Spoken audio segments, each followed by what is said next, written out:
All right, we're here. We're in Fort Wayne. I got the guys from Hinder. How's it going, guys? Good. Very good. Awesome. Tour's going on right now. This is like the fourth date on the tour, I think. Is that right? Third or fourth. Very beginning. How's the tour going so far? It's good, man. Can't complain. Shows have been cool. Crowds have been cool. It's cool to play some of the new material, so that's good. Awesome. Yeah, a new album came out on Tuesday. Welcome to the Freakshow. Man, how pumped were you guys to get that album out to the public? I mean, anytime you release new stuff, it's always exciting. We've been working on this album for, I don't know, probably over 2 years now. So, I don't know. Yeah, it's always exciting to get new stuff out, especially when you're getting such positive reviews and feedback from the fans. Cool. Yeah, how's the fan response been so far to the new material? It's been great, man. I mean, it's a very different record for us. So, I mean, not making 100% of fans happy, but for the most part, people are really loving it. So that's always a good thing. Cool. Have you had how much since a lot of times when an album's just coming out, bands on tour, sometimes they play more older material than newer, sometimes newer. Have you guys been balancing that out so far? We're playing four new ones out of 17. Okay. So basically, we just pick all the singles that we've had off the other records, and then throw in the ones we like from the new record to kind of preview the new shit. Breaking them in slowly. Cool. What have you found to be some of the fans' favorites from the new album so far that you've played live? Should Have Known Better's probably got the biggest response out of any song. Yeah. And we play that live. Yeah, See You in Hell's gotten a really great response, live and online. And then Talk to Me and Save Me, those are the only other ones we've been playing live so far. Right. Okay. Cool. So tell me a little bit about the album, writing process, recording, kind of a little bit of the background with the album. We didn't do the writing process, very different. We kind of just did it the same. We always kind of just break it down with a couple of acoustic guitars and, start off like that. The recording process we did, completely different. We really took our time and did a lot of experimenting with different sounds and tones and, just different production ideas. So, if you've heard it, I don't know, you'll notice that there are a lot of different elements which are, I don't know, pretty cool and make the album pretty interesting. I noticed there's, on some of the songs, there's more, I don't like to use this word, but kind of poppy elements almost on some of them. Was that something you went into the album intending to do, or is that something that just kind of happened as the creative juices flowed and you went? Yeah, no, I mean, it's something that happened, I guess. We didn't go into the album with like a theme in mind. With the last record, with All American Nightmare, we knew we wanted to make a darker, more like, rock album. With this one, we just kind of wanted to produce the songs, I guess, for the individual songs.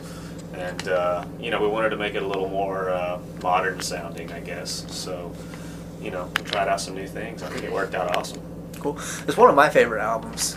Extreme Behavior also is one of my favorites, but this is probably my second favorite one so far. I got to catch some of it the other night, and I've listened to it probably about 4 or 5 times through already. It's awesome. Thank you. Yeah. One of my favorite things about Hinder is you write some really good hard songs, but some of the ballads are amazing. What are some of your favorite songs to play? My favorite song right now that we have is Should Have Known Better. Actually, that's my favorite. Yeah, me too. Mine's Save Me. Okay. Cool. I'll throw in See You in Hell. That was pretty fun to play live. Cool. Yeah. The last track of the album, Wanna Be Rich, is one of my favorite ones. Actually, it's an entertaining song. It just kind of, from what I got out of it, just kind of pokes fun at Americans just materialistic and money. You got it. Yeah, we kind of wrote that song just being smart asses. That song was, we got a call from our label one day when we were out on the road, and that was actually the first song we wrote for the record. And we got a call from the label talking about how they wanted to, send us out to work with all these pop guys and, completely change who we are. So just to kind of be assholes and be smart asses, we went and wrote that song like immediately. Yeah, I thought that song was awesome. I got a kick out of it. Speaking of being smart asses, I've heard from a couple bands that Hinder is one of the wildest bands to go on tour with. Would you guys agree with that?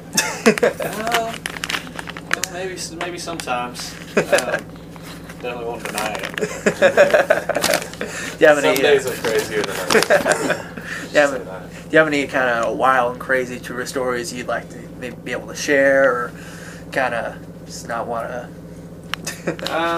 Well, you know what? I can just say we just posted up a new Facebook page for this guy right here. For Blackout Mike, you can find it. It's one of the likes on our page, so people can go hunt that down, and that'll kind of explain a lot. Okay. Just go and check out. Basically, I'm a raging alcoholic. Well, we're black all out every night and do some stupid shit. we're all raging alcoholics. He just doesn't handle it as well as the rest of us. Yeah. So we're now documenting it for all the world to see. What couple random questions. What are some of the more interesting fan experiences you've had? As Hinder fans are die hard. Just you always. It's like when someone's a Hinder fan. They just die hard, love everything about the band. What are some of the crazier fans that you've experienced? We have a lot of them, man. Like a lot of I don't know, like diehard fans, like you said. I mean, a lot of fans that show up to several shows a month, and they all have tattoos and Hinder tattoos and stuff, and song lyrics tattooed on them, and that kind of stuff. That's always cool. I mean, that's a permanent thing, so it's a pretty big deal.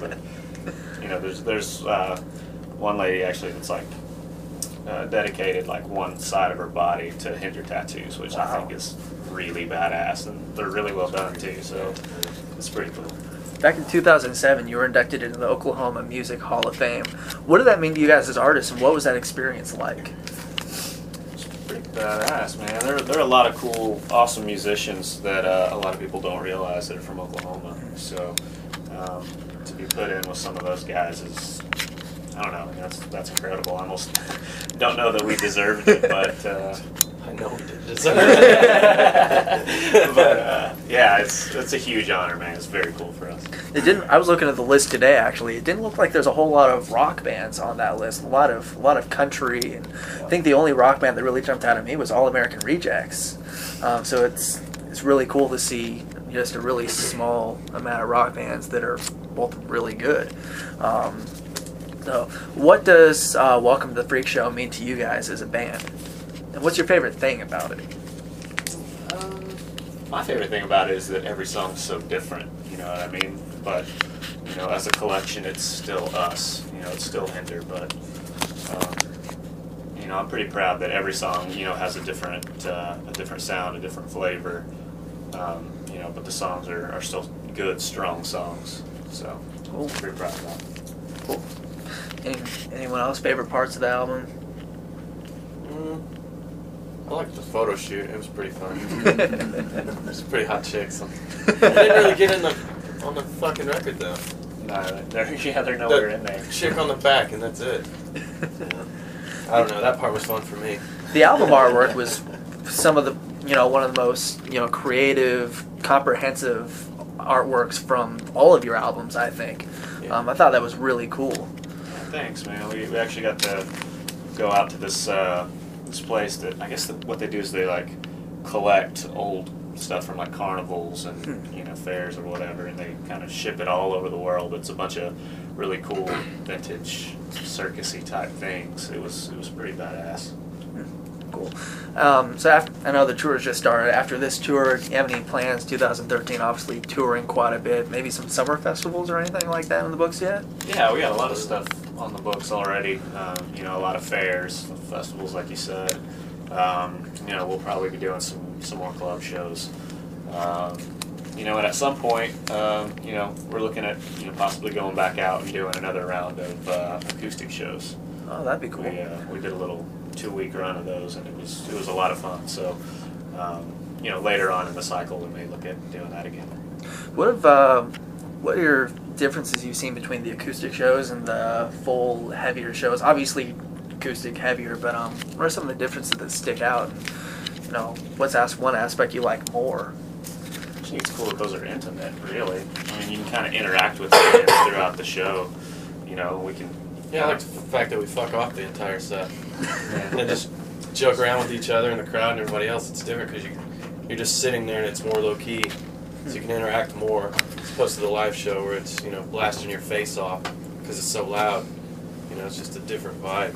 It's almost like a storyteller's type atmosphere from that back in the day. Personalities. Yeah. Kind of what we went into it wanting to do is kind of the storyteller. Okay. Kind of thing. Cool. Hey guys, I really appreciate you taking the time to talk to me. It was awesome. Thanks a lot. Yeah, thanks for doing it. Thank you.